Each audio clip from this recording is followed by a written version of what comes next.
Hello everyone. Today I'm going to give a little lecture about poetry and specifically a brief introduction to poetry and some key terms that we need to really understand what's going on. So my name is Alessandra Lopez. I'm in 11th grade in Blanca Inetkawas Institute. And yeah, I hope you enjoy my presentation. I'm going to share my screen now.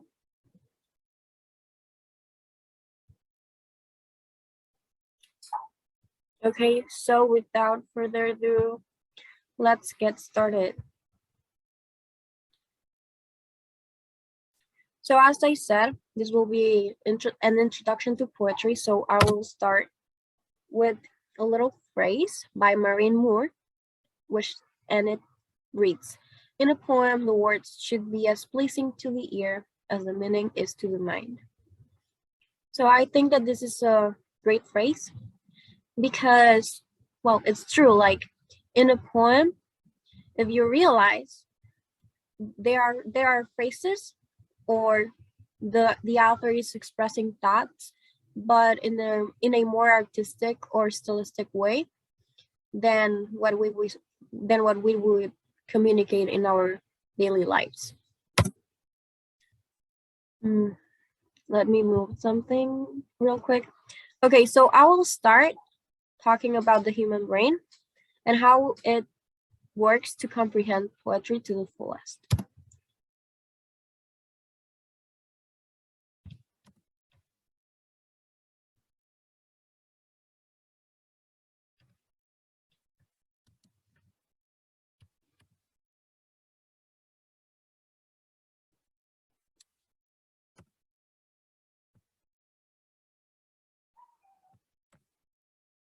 Okay, so the human brain is divided into parts, and each half or part of the brain has its own functions.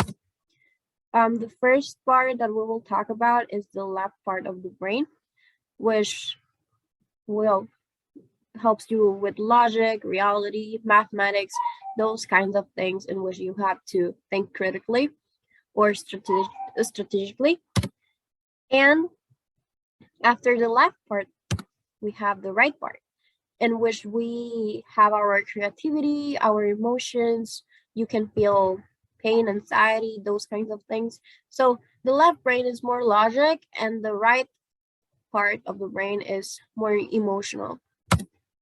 So to clarify, for example, this is like a real life explanation. So when you're looking at big puffy clouds, your right brain tells you, hey, that one looks like a bunny, because it is trying to give you a more artistic or cute way to see a cloud, which is obviously a cloud isn't a rabbit, right? But because you have that creativity there, you can see a rabbit even though it's not there, because that's how your brain works and that's how it relates something to another thing. But what your left part of the brain tells you is that it's a cloud, like it's nothing else. It's not the bunny, it's not ice cream, it's a cloud. So which half of the brain do you use when you study poetry? So I will give you a few hints. So poetry requires creativity, emotion, artistic quality, and it also requires logic.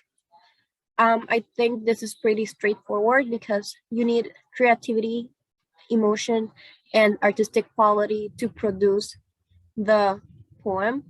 But at the same time, you require logic because you have to make everything make sense and to make things go together beautifully.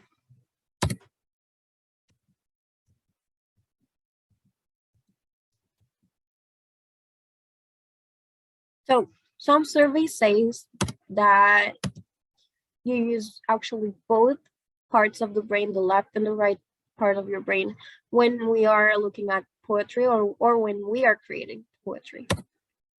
So for the left brain, you recognize certain devices used within a poem, and the left brain is concentrated in something. And we will start with some sound devices for your left part of the brain to work a little. So at first, we will start with rhyme, which is just a repetition of sounds. Some examples will be hat, cat, rat, mat, sat, flat. All of those words rhyme together. They go together because if you realize we have the ending A and T. This is a little extract of a poem which has some rhymes. So it is called My Beard by Shel Silverstein. My beard grows to my toes. I never wears no clothes. I wraps my hair around my bear, and down the road I goes. So when you're reading a poem out loud, you may notice a sort of sing-song quality to it, just like in nursery rhymes. This is accomplished by the use of rhythm. Now we're going to talk about figurative language in poems. So the first type of figurative language is alliteration, which is a repetition of the initial letter or sound in two or more words in a line. So to the layperson, these are called tongue twisters or trabalenguas. An example would be, how much dew will a dew pop drop if a dewdrop did drop dew? Yeah, that is a little bit complicated, but that's it. If you realize, we can see how dewdrop and drop and did have the same initial letter, which is D, and that's why it makes the sentence hard to read. Now let's look at what a poem looks like. She walks in beauty. She walks in beauty like the night of cloudless climes and starry skies, and all that's best of dark and bright meet in her aspect and her eyes, thus mellowed to that tender light which heaven to gaudy day denies. So there you can see the alliteration in cloudless and climes because they both start with C. And then we can see another example of starry and sky because they both start with S. And we have another one with day and denies, which they both have D at first. So these are just examples of, as I said, the beginning of sounds of the words that appear twice in a line. But that's all you need to know about alliteration to understand it and to know how to detect one in a sentence or in a poem or in tongue twisters. Now we're going to talk about the onomatopoeia, which is words that spell out sounds or words that sound like what they mean. Some examples are growl, hiss, pop, boom, crack, So growl, hiss, pop, bomb, crack, and now let's look what this looks like in a poem we are not so familiar with yet. It is called Noise Day by Shel Silverstein, the same author as the last one. So let's have one day for girls and voices, when you can make the grandest noises, screech, scream, holler, and yell, bust a buzzer, clang a bell, sneeze, hike up, whistle, shout, laugh until your lungs wear out, toot a whistle, kick a can, bang a spoon against a pan, sing, jottle, below, hum, blow a horn, beat a drum, rattle a window, slam a door, scrape a rack across the floor. If you notice, the onomatopoeias are the ones that are highlighted in pink. So we have buzz and clang, which are almost the same thing, or even like they are similar. So there are several other words that are not highlighted, but are still onomatopoeias. So yeah, that's like the way you identify them. Now we go with repetition, which is just using the same keyword or phrase throughout the poem.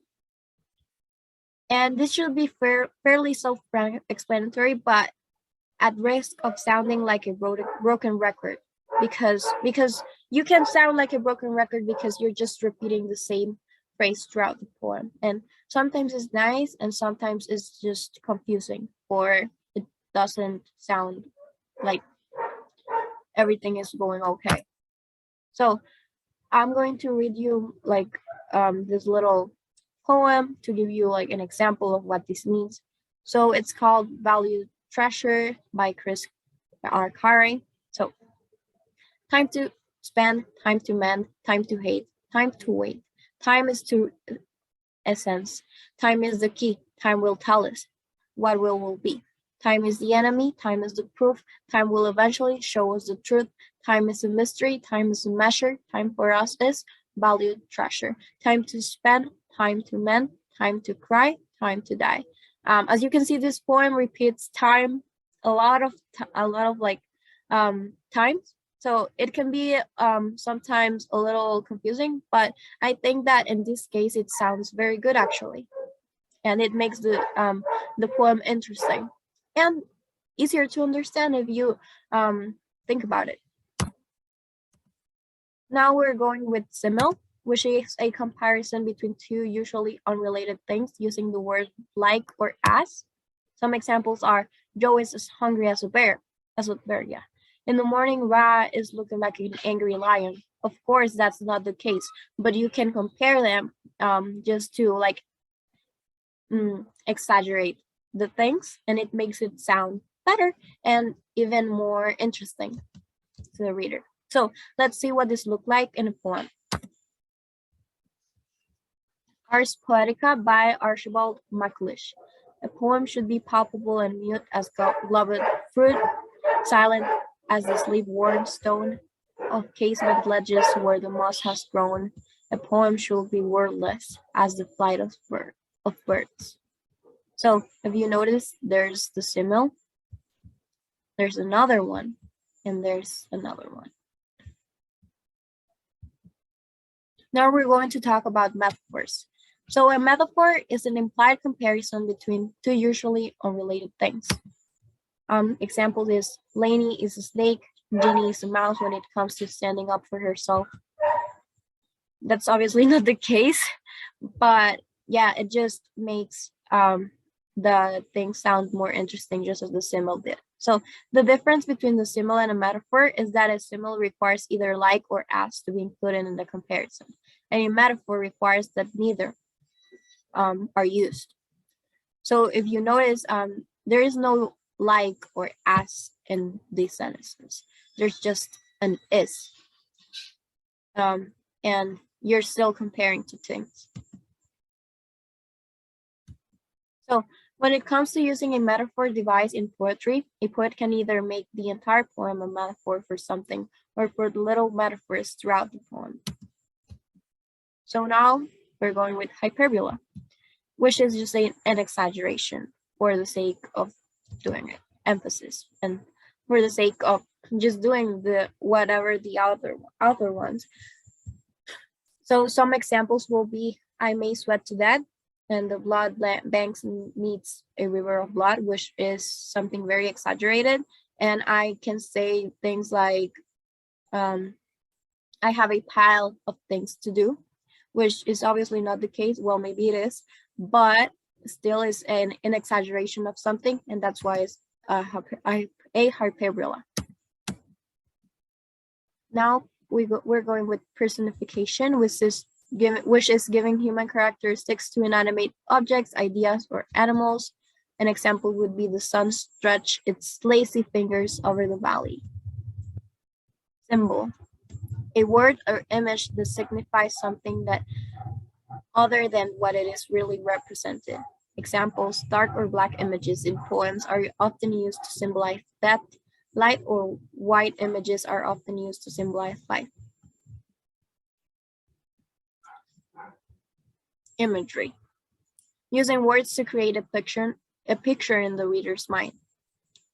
Reverse, poetry that follows no rules, just about anything. You can write. I've seen poems where it's just a story and there's not really a rhyme or rhythm to it. It's just the author expressing what they want to express. So this does not mean that it uses no devices. It just means that this type of poetry does not follow traditional conventions such as punctuation, capitalization, rhyme scheme, rhythm, and meter, etc. So an example would be the fog. So the fog comes on little cat feet. It sits looking over harbor and city on silent hunches and then moves on. No rhyme, no rhythm, no meter. This is a free verse. Allusion is a reference to another piece of literature or history. Example, she had Diane's wit from Romeo and Juliet. This is an allusion to Roman mythology and the goddess Diana. The three most common types of allusion refer to mythology, the Bible, and Shakespeare's writing. Because you want to use things that are very common to people in daily life. You can use, I've seen writings in which they make an allusion for apps. For example, I've seen some books that talk about TikTok and things like that, like trends, and I think that that would count as an allusion as well. So yeah, that's it for my presentation today. I hope you liked it, and yeah, thank you so much for your time.